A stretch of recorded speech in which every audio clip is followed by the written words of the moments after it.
Hello दोस्तों, आप सभी का स्वागत है आपके अपने channel CDP coin Himanshi ma'am पर।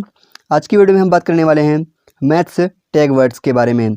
ऐसे टैग वर्ड्स जो आप लोगों के CTET के पेपर में जो मैथ्स का पेडागोजी वाला पोर्शन आता है उसका पूरा कवर करने वाला है। तो इस क्लास को बिल्कुल भी स्किप मत कीजिएगा, इसका हर एक पॉइंट आप लोगों के लिए बहुत ज़्यादा इंपॉर्टेंट रहने वाला है। तो इस क्लास को शुरू करने से पहले सभी लोग एक बार वीडियो को शेयर कर दीजिए और जिसने भी अभी तक हमारे वीडियो को लाइक नहीं किया है लाइक कर दीजिए। तो चलिए आज की क्लास को स्टार्ट करते हैं। पहला पॉइंट है गणित की प्रकृति। तो गणित की प्रकृति कैसी होती है उसके बारे में बात करेंगे। लिखा हुआ है सरल, तार्किक, अधिक स्पष्ट, क्रमबद्ध एवं अन्य विद्यालयीय पाठ्यक्रम की अपेक्षा सुदृढ़ होती है। तो जो प्राथमिक विद्यालयों में गणित की प्रकृति होती है वो कैसी होती है? सरल, तार्किक और स्पष्ट होती है। तो इनको आप लोगों को याद रखना है। अगर आप लोगों से पूछ दिया जाए कि प्राथमिक विद्यालयों में गणित की प्रकृति कैसी होती है, आपके सामने कई सारे विकल्प हो गए, उनमें से सरल, तार्किक, अधिक स्पष्ट, क्रमबद्ध एवं अन्य विद्यालय पाठ्यक्रम की अपेक्षा सुदृढ़ होती है, ये ऑप्शन आप लोगों को वहाँ पे देखने को मिल सकता है। आगे देखते हैं। अब गणित की भाषा क्या है उसके बारे में बात करेंगे।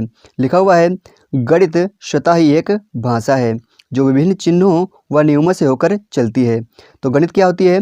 गणित स्वतः में एक भाषा है, स्वयं में एक भाषा है जो कैसे चलती है? जो विभिन्न नियमों और चिन्हों से होकर चलती है। गणित की भाषा सामान्य भाषा के रूप में ही होती है, अर्थात ज्ञानार्जन के लिए हमें किसी अतिरिक्त भाषा की आवश्यकता नहीं होती है। तो ये पॉइंट को आप लोग याद रखिएगा कि गणित की भाषा कैसी है। गणित की भाषा स्वयं में एक भाषा है जो चिन्हों और नियमों के माध्यम से चलती है।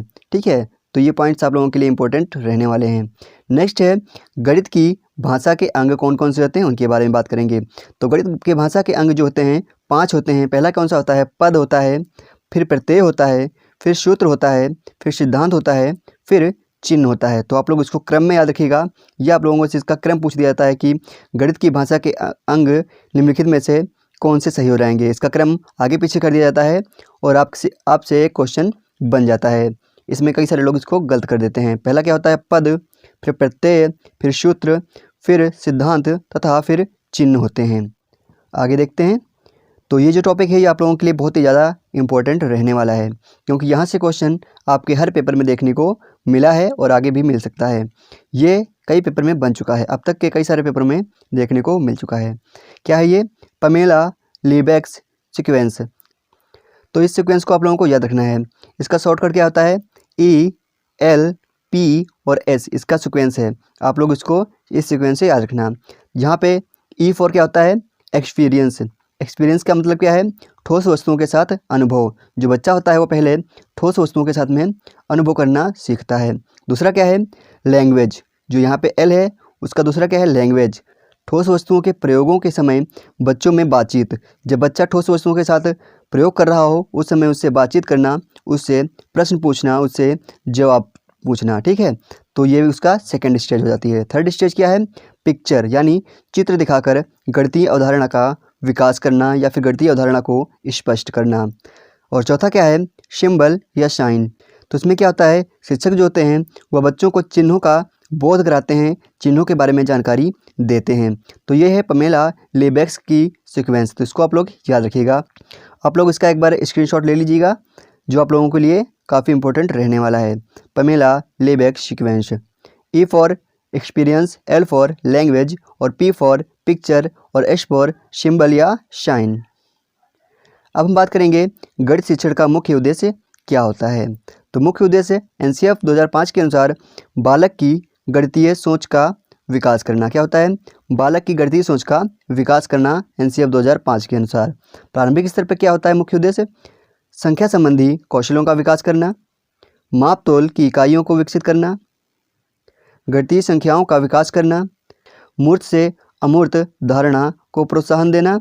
ये आपके प्राथमिक स्तर की उद्देश्य हो गए। कौन से हैं? ये आपके प्राथमिक स्तर के उद्देश्य हो गए। और यहाँ पे जो लिखे हुए हैं ये उच्च प्राथमिक स्तर के उद्देश्य लिखे हुए हैं, यानी पेपर सेकंड में आप लोगों को ये काम आने वाले हैं। पहला क्या है? गणना संबंधी कौशलों का विकास। दूसरा क्या है? परिकलन संबंधी कौशलों का विकास। तीसरा क्या है? अमूर्त से मूर्त धारणा का विकास। चौथा क्या है? विश्लेषण योग्यता को पोषित करना। याद रखिएगा जो प्राथमिक स्तर होता है उसमें मूर्त से अमूर्त धारणा को विकसित किया जाता है तथा जो उच्च प्राथमिक स्तर होता है वहाँ पे अमूर्त से मूर्त धारणा को विकसित किया जाता है। आगे देखते हैं। अब गणित का महत्व क्या है प्राथमिक स्तर पर और उच्च प्राथमिक स्तर पर, उसके बारे में बात करेंगे। तो प्राथमिक स्तर पर गणित का महत्व क्या होता है, सामाजिक एवं व्यवहारिक होता है।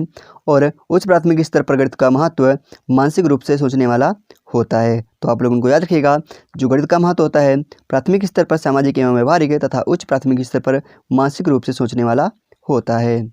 नेक्स्ट है गणितीय चिंतन। गणितीय चिंतन दो प्रकार से होता है मैथ्स में। कौन कौन सा, अभिसारी और अपसारी। तो अभिसारी में क्या होता है, बंद अंत वाले प्रश्न आते हैं।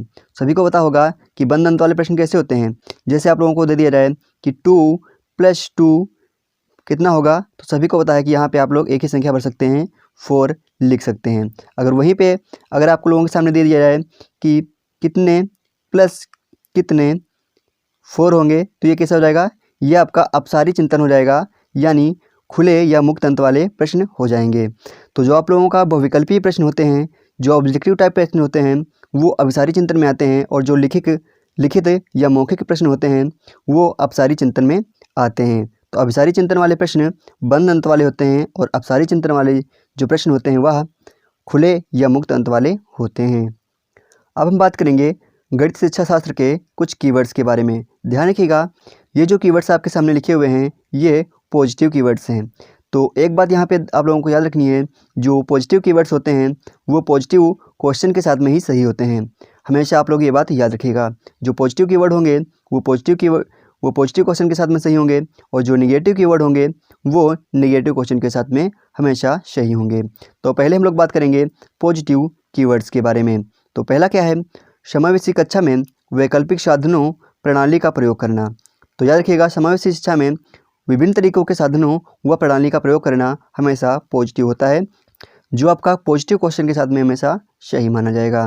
दूसरा क्या है, विवेचनात्मक या सृजनात्मक चिंतन। तो सभी को पता होगा, जो क्रिएटिव थिंकिंग होती है वो हमेशा अच्छी होती है, जिसको एनसीएफ हमेशा बल देता है। तो ये भी आपका पॉजिटिव कीवर्ड है। तीसरा क्या है, प्रतिदिन के अनुभवों से संबंधित।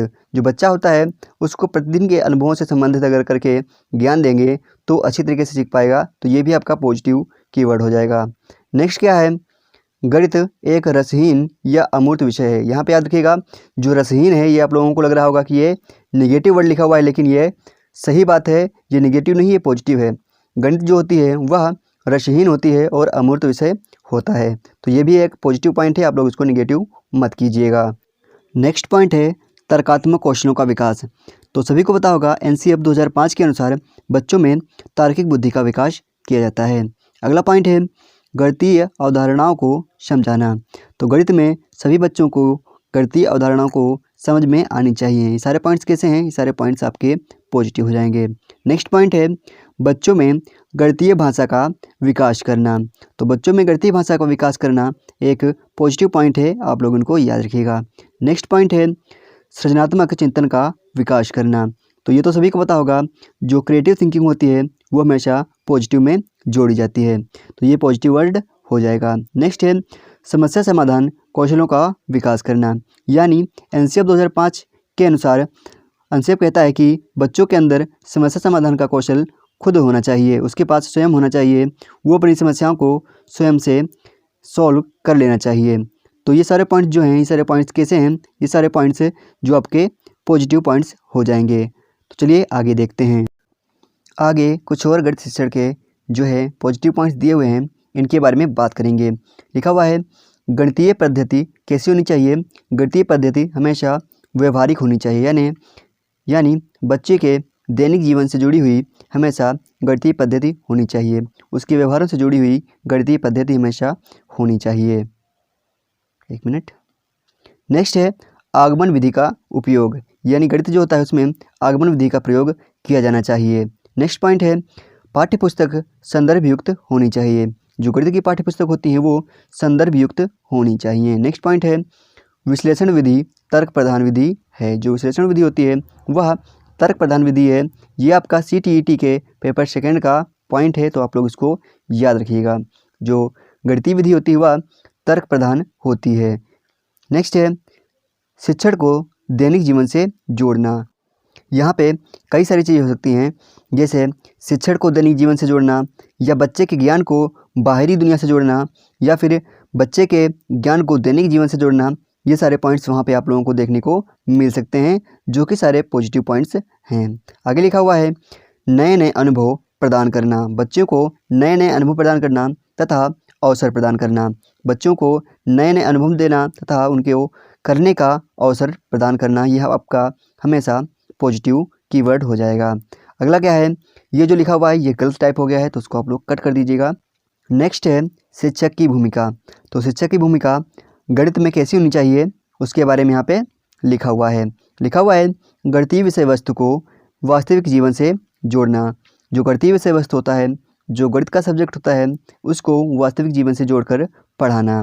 आगे लिखा हुआ है अवधारणात्मक ज्ञान, समझ और योग्यता, संयम और सहनशीलता, ये सारी चीज़ें एक अच्छे टीचर के अंदर होनी चाहिए। कौन कौन सी चीज़ें?